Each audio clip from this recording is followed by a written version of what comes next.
Hello and welcome to the Franchise Tag College Show, week 14. I have had a bit of time off. I've been away, missed a bit of the chat, but I've been keeping in touch. Alex, you've been trying to fly the flag a little bit yourself, keeping on all the highlights. It's been a wild couple of weeks while I've been off. There's been lots of drama going on. Yeah. Whilst you've been sunning yourself, we've had quite a few upsets going on. As per usual, college football is particularly unpredictable, and it's the landscape of the different divisions keeps shifting every week. Who we think are locks for the playoffs are not so locked in anymore, and there's other teams rising up. Some unexpected ones as well. It wasn't that long ago. What was it? Three or 4 weeks ago, we did our projection at what we thought the playoffs might look like and what the 12 might look like. I think 4 of those teams are now well and truly out of contention for it. So yeah, I was going to say it probably wasn't very accurate, was it? yeah. Well, we'll talk about last week. We'll get into a little bit of that. The first one I wanted to talk about before we get into some of these upsets was probably the biggest game of the weekend, which was the Indiana at Ohio game. The score ended 15-38 in Ohio's favor. Obviously, 2 top 5 ranked teams. A lot of people on the bandwagon with Indiana, talking them up, saying they're going to be great. This game looked a little bit too big for them. I think Ohio was just too much of a bigger program for them to tackle this time round. What's your thoughts on this game? Yeah, I mean, I was one of those people that was a bit on the Indiana bandwagon, and I thought I didn't pick them to win, but I didn't pick them to get quite so blown out as they did in this game. They couldn't quite keep up with Ohio State in this one. This wasn't even one of Ohio State's best games. Ohio State weren't particularly impressive. They were good. You could see they are a good team. Yeah, efficient. Yeah. But it wasn't one of their amazing games, but it just shows that they're good enough to get it done over a team that's had a lot of momentum, that was outscoring opponents by quite a significant amount each game. Didn't have the highest point differential in college football, but yeah, coming up against this Ohio State team, they come completely unstuck. I thought there was hope at the start, and Indiana scored first. And I thought, right, there might be a bit of a game of this, but then just as the game progressed, it just showed that Ohio State were a bit too much in this one. I've got efficiency down for Ohio. I thought Will Howard had a really, really good game. 22 of 26, 201 yards, 2 touchdowns. He did have the interception off the tip ball, but. Yeah, I thought the defense looked really, really good. I thought the D-line for Ohio was fantastic. They've got themselves another top 5 victory, something they've struggled with in the past.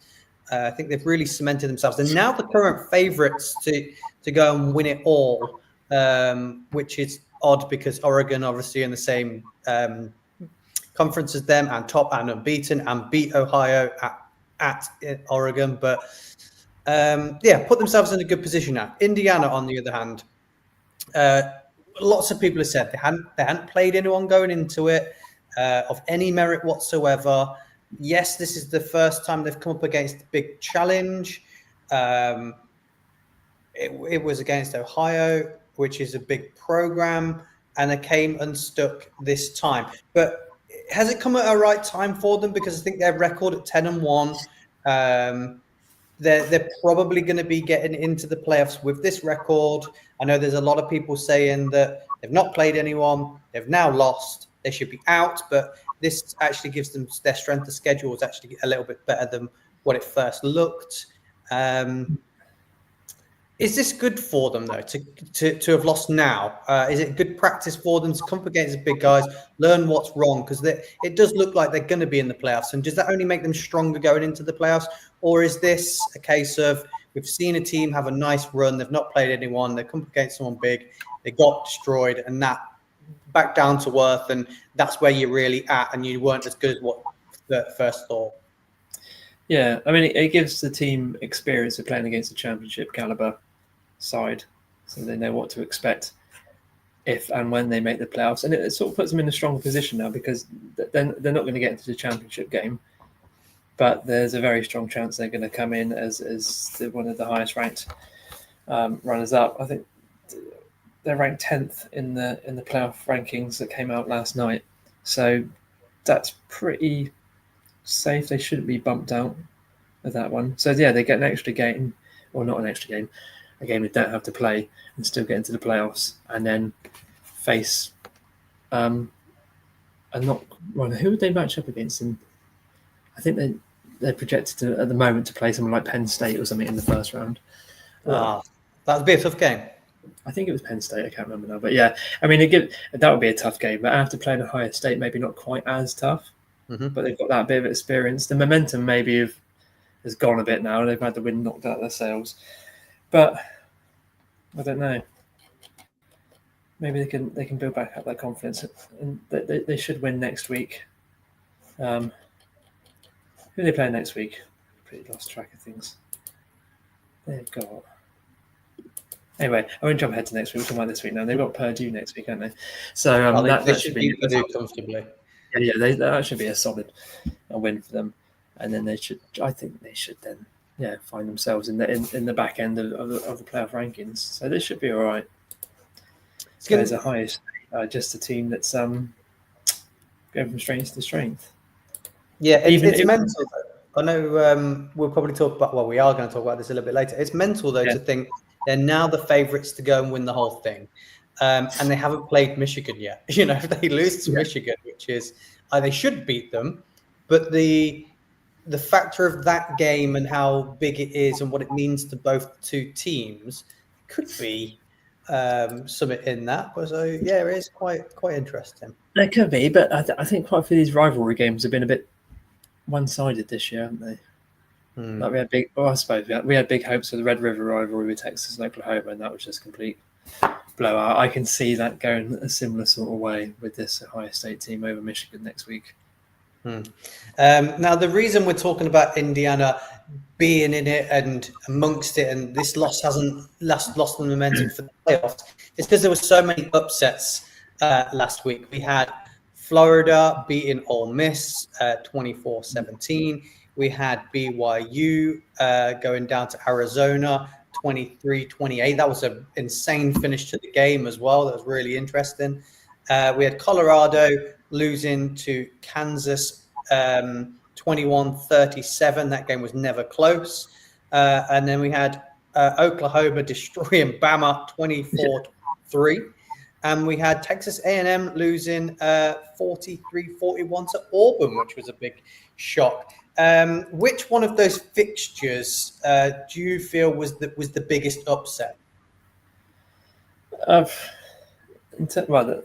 biggest upset was Oklahoma over Alabama. I think just the way that Oklahoma have been all season, and they just turned up to this one and completely shut down Alabama. Jalen Milroe couldn't get anything going. Three picks, and he couldn't use his legs at all. He held them to like 7 yards on the ground, which was been a real area of strength throughout the whole season. And then they just did the same back to them. Jackson Arnold only threw it for 68 yards and then ran for 131. So they just dominated on the ground, and that was enough to see out the Tide, and potentially, well, they are effectively knocked out of playoff contention, but there's a very slim chance, and they are one of the big brands that the networks would like to see in the playoffs. It's a tough one because everything I've seen today since all the rankings and everything's come out is people saying that Bama are still going to get in. It is a slim chance. I think it's at like 11% chance they get in, but there's a lot of people saying, you know, they're better than SMU and they're better than Arizona State and stuff like that. So they should be in over them because they'd beat them on any given day. So it's going to be interesting to see what the committee decide on that one. For me, that game was the biggest upset as well, because Oklahoma have been awful. We've covered them quite a fair bit over the season, and their offense has just been horrendous. I did say they should stick with Jackson Arnold, and they brought him back, and he has played. I think he's played himself into a starting role next year for them. I don't think he's going to go into the portal. I think they'll stick with him and build around him. So yeah, that was the biggest upset for me. And then obviously the big shame, the one that I wanted to get through, I wanted Ole Miss to qualify. Losing to that Florida team, I think when you first look at it, they should never have lost to Florida, but Florida lost games at the start of the year badly when they had Mertz quarterback. Then they brought Lagway in, and then he got injured and missed a bit of time. And then Lagway's back. They've got some good players on defense. That Florida team isn't as bad now at the end of the season as what it was at the start of the season. So although this is an upset, and Ole Miss should be in there with the amount of money they spent in NIL, Florida aren't as bad as what they were at the start of the year, are they? And it was at Florida Swamp. Yeah, no, not at all. They're a team that seems to have grown in confidence over the season. Yeah, and it seems like Billy Napier, who was very much on the hot seat at the start of the season, seems to have managed to work his way into another year, at least there. Yeah, they're a team that have come together slowly. I mean, this game they were playing for nothing but pride, but it seemed like they wanted it, and they wanted to show them what they were all about. So yeah, I was quite impressed. And DJ Lagway was solid. He had a great game, and they were just, again, a bit too much for this Ole Miss team that sort of, despite like a strong performance from Jackson Dart, he had a couple of turnovers, but yeah, they're a team to watch. They're bowl eligible now, so that's nice for this Florida team that you thought, right, just going to completely fall into the ground at the start of the season. They're going to have a postseason appearance in one of the bowl games. So I don't know. I'm just not sure what to make of them overall. Do you think they're going to be a team next year then that comes out a lot stronger? That Napier has finally got it sussed. He's got his team like buying into it now, and we're going to come out strong.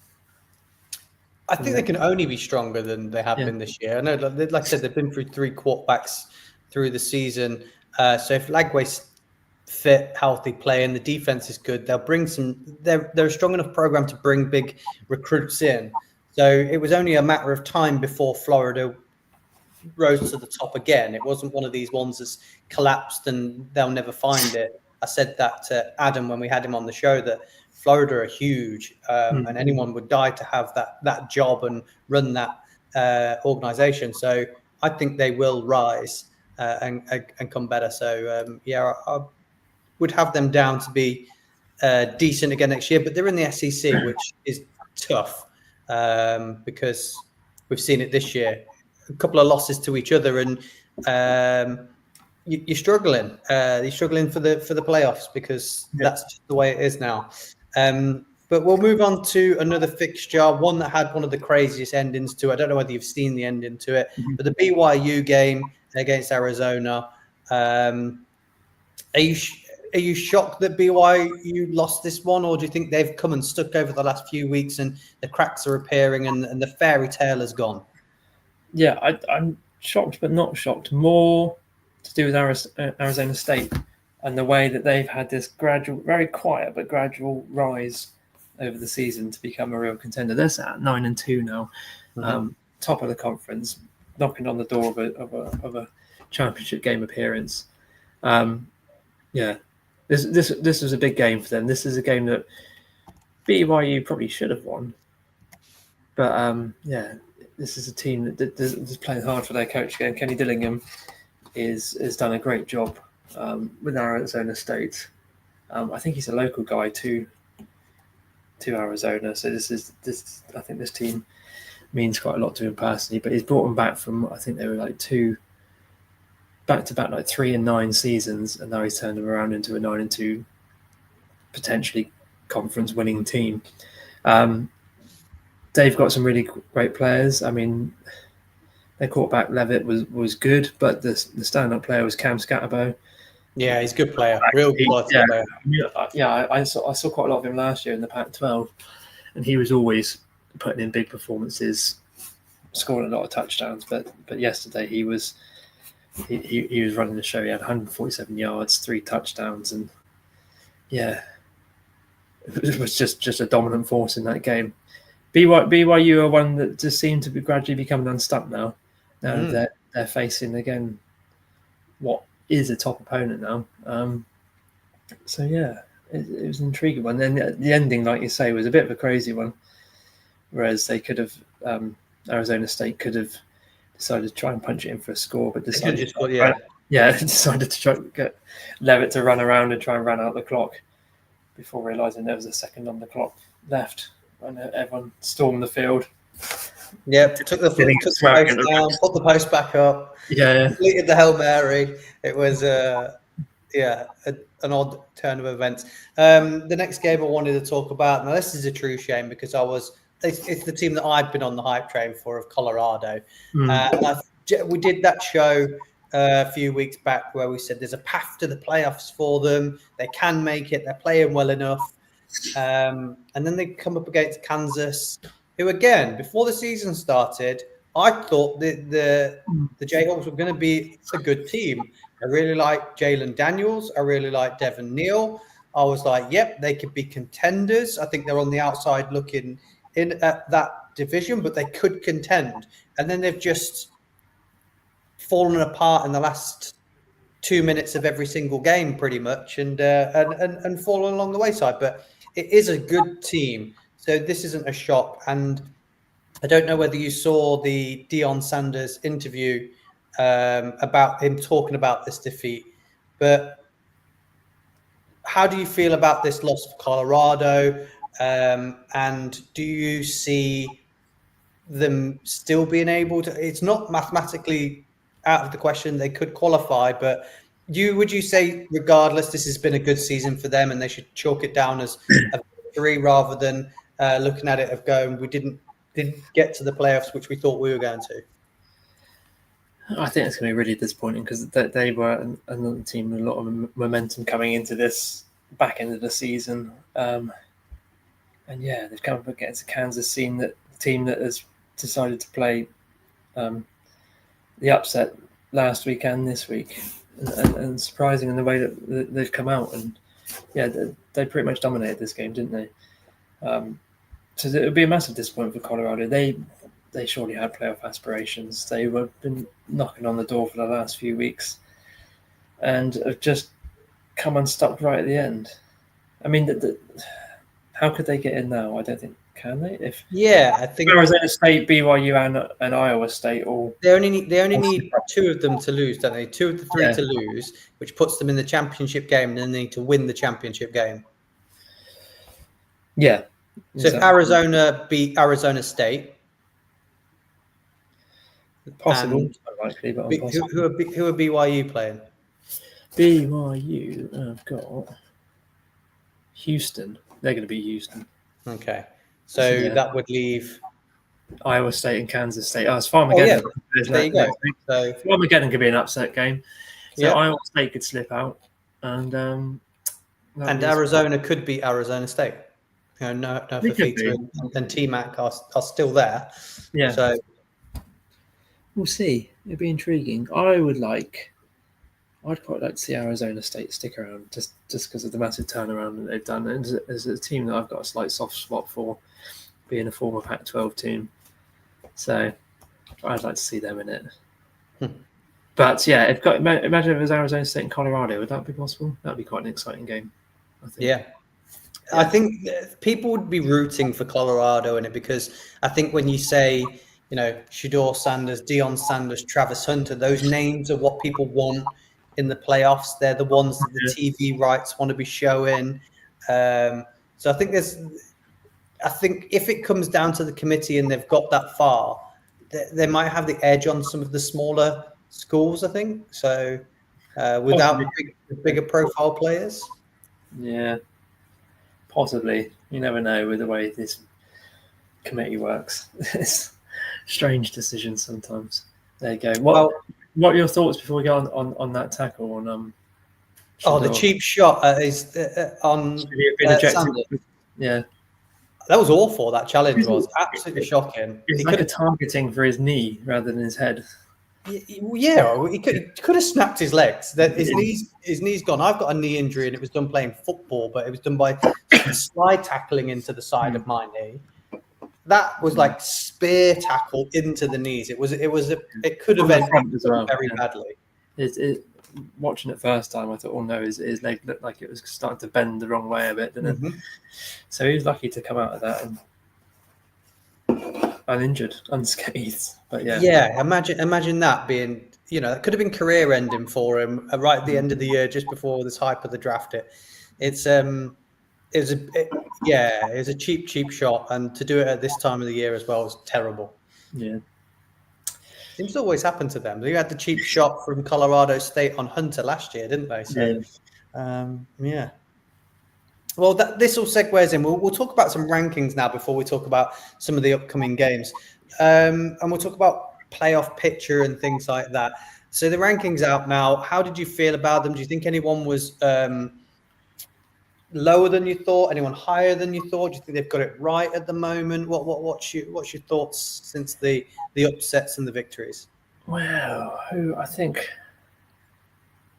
it's just about. I was surprised to see Clemson in at number 12. I mean, they're likely to get bumped by whoever the Big 12 champion is, because all the Big 12 teams are ranked outside the top 12.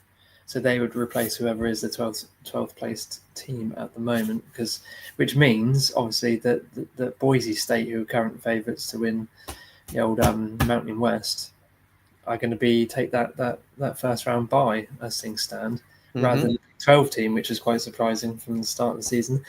But yeah, so I was surprised to see Clemson in there because they've sort of gone a bit quiet recently, but they're still winning. Yes, and and I was just surprised to see that all the Big 12 teams. Well, I don't know if I'm surprised not to see all the Big 12 teams sort of drop down a bit of a level, and then with Arizona State, Iowa State, and BYU just sort of all sitting together around the 16 to 19 sort of mark. The top order is pretty straightforward. Oregon and Ohio State 1 and 2. Texas still hanging in at number 3. They've got a very big game coming up next week. And yeah, SMU as well. They're not. I mean, they deserve to be number 9, which is what they are at the moment, ranked number 9. But they're one of those real stories that they've just flown through the ACC, haven't they? And just right to the top for their first season there. And do you think they could knock off Miami to be ACC champs? No, I'm not sure they could. Although Miami are very 50-50, aren't they, at the moment? But yeah, but yeah, I've got that Cam Ward X factor. So yeah, I know we spoke about them at the start, but Indiana coming in at 10. Do you think that's a bit disrespectful towards them? Do you think, when you look at the fact that their strength of schedule has been harder than Miami's and Notre Dame's, and the only loss they've got is to Ohio, which are the number 2 seed. Do you think it is fair for them to be 10 and the others to be 5 and 6, or do you think they got it right? I can see that. I think they would have more issue with being right lower than Notre Dame, whose loss came against Northern Illinois, which is a proper upset. I mean, they were expected to lose to Ohio State. It was going to be a tough game. So yeah, they probably might feel a bit aggrieved about that. Yeah, maybe Miami. I think most of the other teams deserve to be above them. Tennessee, do they? Well, Tennessee must be rubbing their hands because they watched everybody else get lose their games and open the window for them, and then they won easy last week. So they must be rubbing their hands, going, "Yep, thanks for this. It's played into our hands nicely. Thanks for our spot in the playoffs," because it was looking a bit dicey if Bama and Ole Miss were on the same 9 and 2 as them. It would come down to schedule and stuff like that. So yeah, it was. They must be very pleased with themselves, Tennessee. I can imagine they are. And Georgia 7. Seems about right. They've got that couple of losses, but they're still favourites to be in the championship game, aren't they? Are they? Are they? Did I just make that up? I'm sure I heard that Georgia like a sort of like a lock for the championship game. Texas are playing Texas A&M next week, which that's sort of a winning in sort of game. I mean, a win for Texas means puts them into the championship game. A win for A&M puts them slightly back into the playoff picture. Otherwise, they're just completely gone. Well, they're ranked 20th at the moment. And so, yeah, who are Georgia playing next week? We really should Would Georgia not have Georgia? Would they have Georgia Tech? Is it Georgia Tech next week? I would have thought that was their last game of the season. Yes, you're right. And are they playing that at Georgia Tech or at Georgia? Or are they playing that in Mercedes-Benz Stadium? I've got a feeling they're playing it. They're playing it in Athens. They're playing it at. They're playing it at Bulldogs. Yeah. Okay. They should win that. Although Georgia Tech have looked right recently, haven't they? They had a good win. But anyway, they're nowhere near the playoffs. So more into the playoffs and talking about that. It sparked a good conversation. I think it's worth talking about that. Adam, who was on the show at the start of the year, he's getting into his college football. He's been watching a couple of years of it now, but he's only been watching some of the big teams. And then the playoffs has only been the 14 format. It's now 12. And after this week, we kind of put in the group chat, we're talking about it. And then I said, these teams are locked for. Well, I said Ohio were going to win it all because he wanted to know who would win it all. But I said these teams are locked for the playoffs. And then I said there was a load of people looking on the outside that just I didn't think were strong enough. Now, talking about that, because he couldn't understand the concept of surely it's the championship winners and then the next best records. And I was like, no, that's not a thing. I said to you, is there any chance that one of these SEC teams could get in over some of the Big 12 or the ACC teams just because they've not played as bigger people, they're not as bigger programs. Bama have beat people in the top 10.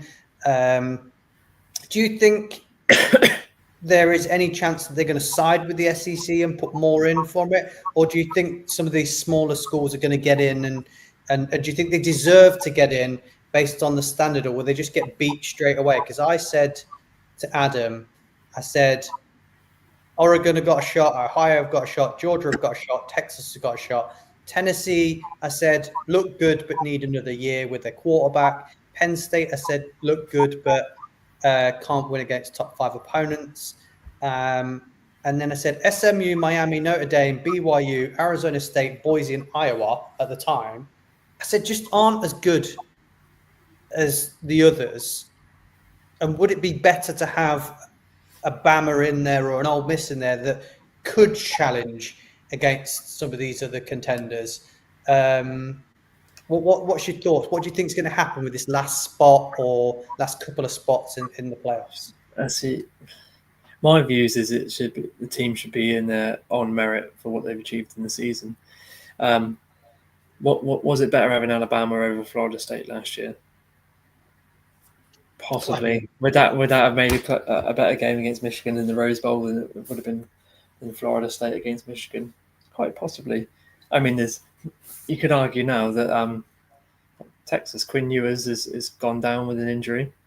If they haven't got their starting quarterback, should they be ranked as high? Because aren't they going to be putting on as good a product? Probably as their backup is Arch Manning. Yeah, so they are going to be putting on an equally strong product in the playoffs. But yeah,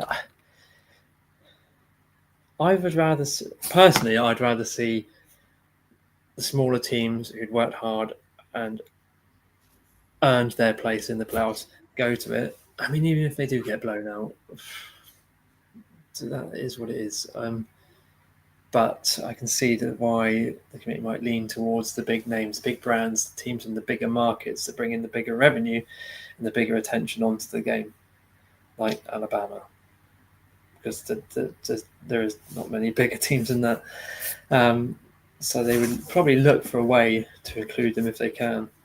It's going to be a very disappointing season for Alabama. We're not making the playoffs. But yeah, it's a tough one. I wouldn't want to be one of those. Well, I would want to be one of those committee members because I could vote for the teams I wanted in. But yeah, it's a tough one, and arguably it's even more complicated now with this new structure, with this more teams eligible for it. So yeah. Because even if you did it on a system that gets the 5 highest conference winners and then the 7 highest ranked runners up, but then you're basing that on rankings that again are down to opinion of who they've played, what they've played, getting straight to the schedule, bloody all that. So yeah, it's not as straightforward as just having a single league table or whatever, or a points based thing. So I don't know. I suppose the other thing you've got to take into consideration is, where's the incentive to play out of the SEC? I know it's the best and elite, and everyone talks about how good it is. But if you're going to be in that every year and you're going to miss out on the playoffs because you've got to play the people that are in it, and the teams that are in the ACC and the Big 12 are just getting free spots because they're playing nobodies, where's the incentive to play in the SEC? Money. That's the incentive. Yeah. TV rights. Exactly, yeah. That's unfortunately that's what a lot of it boils down to, is money. So now, one more thing before we look at the fixtures, because we're running slightly low on time, is I heard today that there's a bit of a thing with what did they do with the Big Ten championship game, because apparently the winner of this obviously will probably be the number 1 seed, and the number 1 seed will get a bye, but apparently after that, their first fixture will be against Georgia. Okay. If you're the 5th seed, which if it is what it is, and you're Ohio and you lose to Oregon and you're the 5th seed, you will play, I think, 2 games, but you will have to play Arizona State and Boise to get to where you are. Now, what would you rather do? Would you rather play Georgia, a bye and then play Georgia, or would you rather play Arizona State and Boise? And if that's the case, and you're like me and you don't want to play Georgia, where's the incentive to win the Big Ten championship, and where's the incentive to finish in as the number 1 seed and not the 5 seed? There's pride in your team saying that you're better than the rest and you can beat anyone on any given day. Or realistically thinking, yes, you could beat Arizona State, you could beat Boise, and let's get run over by Ashton Jenney. Yeah, you could always fall flat on your face. And yeah, I mean, like but then there's weighing up playing 1 game rather than 2 in terms of the health of your players going forward into the bigger games, into the semis and the final. And also, if you go through with a bye, no, you don't get. That's the thing as well, because if you want to get the automatic buys, then you play at a neutral venue, whereas you're missing out on a potential home game. Again, down to money, extra revenue, and nice for your fans to see a playoff game at home. But yeah, you sort of lose that home advantage in that game as well. I don't know. It's tough. I think this year needs to be trial and error, because I think when you get to the playoffs and things like this are going to happen, they need to really look at it and go, this doesn't work. We need to change the format. We need to reseed it. We need to maybe every round needs reseeding, maybe, or something like that. So we're not having some of these matchups, because it's going to get messy and people are going to play the tactical game rather than win as many as possible and get to the final. Yeah. And then before you know it, it's going to expand to 14 teams. It's going to get even more complicated. Yeah, well, I'm looking forward to that. I think that opens it up quite nicely, and you'll get some better games. You'll only get the 1 bye, and then you'll get more games. So I quite like that it's going to 14. I think that's the right decision to do. Right, we'll talk about some week 14 games. We'll have a quick fire on them. We won't go too much into depth into them. Have you got any on your list that you've already highlighted? Because I've got 1, 2, 3, 4, 5, 6, 7 on my list. Oh, blimey. Is there Should we any go that you're like, I really want to talk about this one? Well, maybe we should go through your list. The game I want to watch is obviously USC and Notre Dame, and I want big rivalry. Yes, it is a big rivalry, and I want the Trojans to upset them a bit and put a dent in their playoff standings. But yeah, I'm quite happy that they won the Battle of LA last week.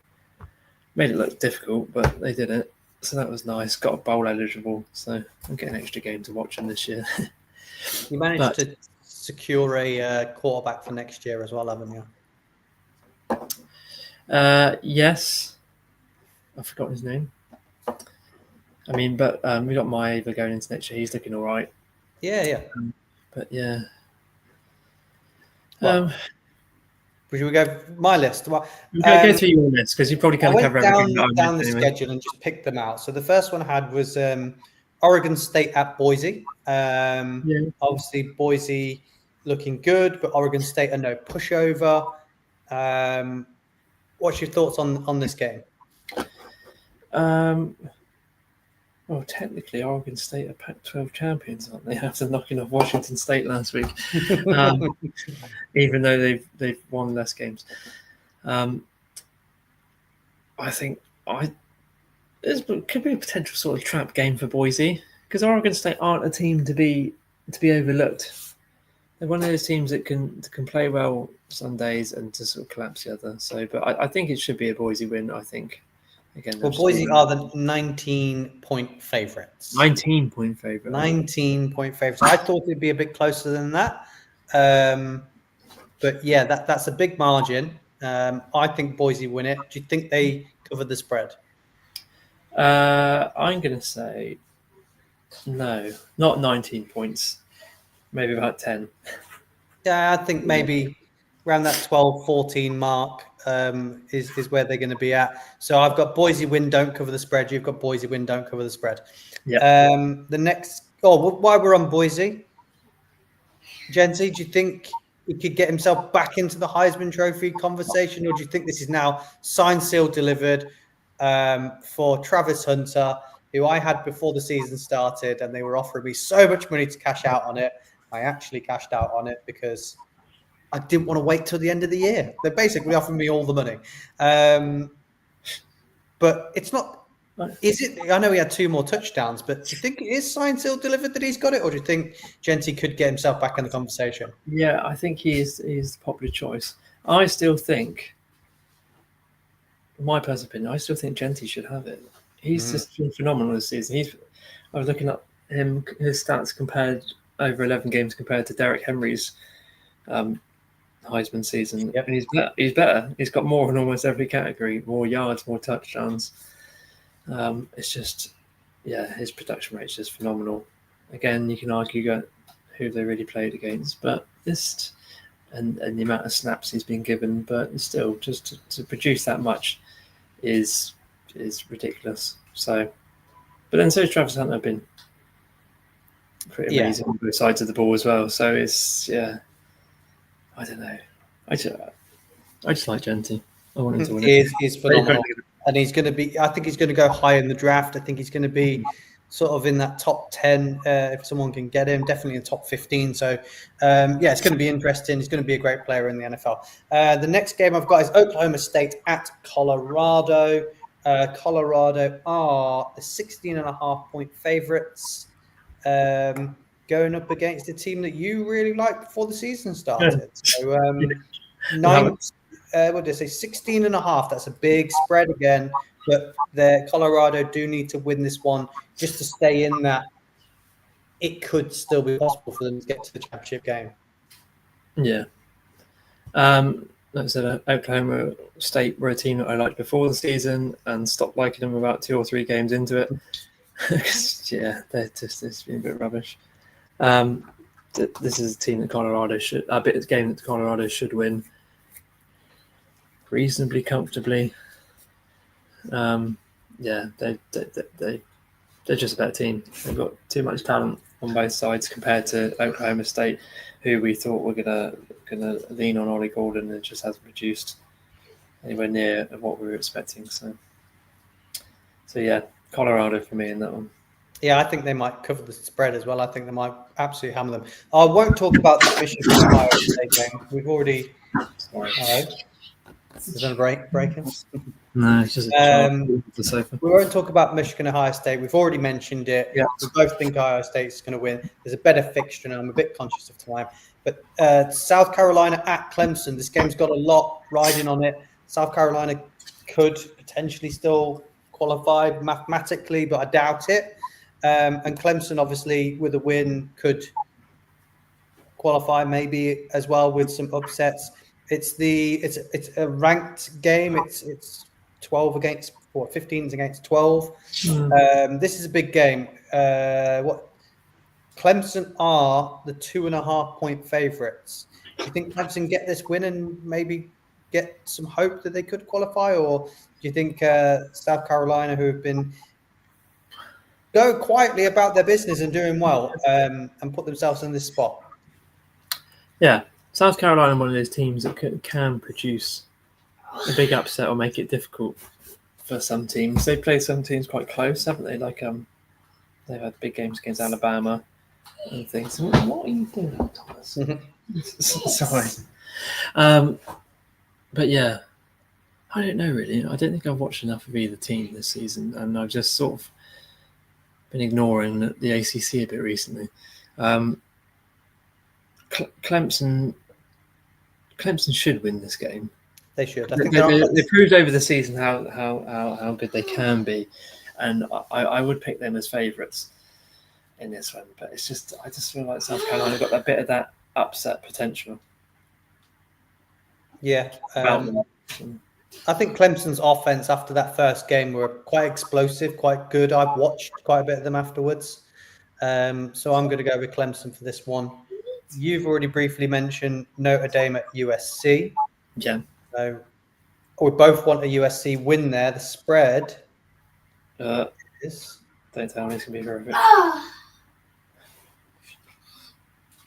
can find it. There it is. Oh, Notre Dame are the 7.5-point favourites. Yeah, I thought they might be, unfortunately, and I think they probably will win that game. I'd love to see an upset and just see them dent their playoff hopes a bit, but yeah, I think the way they're playing at the moment, they're just a bit too good for a USC team that is a bit up and down and do make things harder for themselves than they need to. So yeah, I'm gonna head pick is Notre Dame. Wow, I'd like an upset. That'd be interesting. No one likes Notre Dame. Everyone wants them to do, so why not? Texas at Texas A&M. Rivalry at Texas A&M. Texas have been talked about the fact that they've not played anyone, and the first time they did, they got beat. Could there be an upset here? And if so, what implications does that make?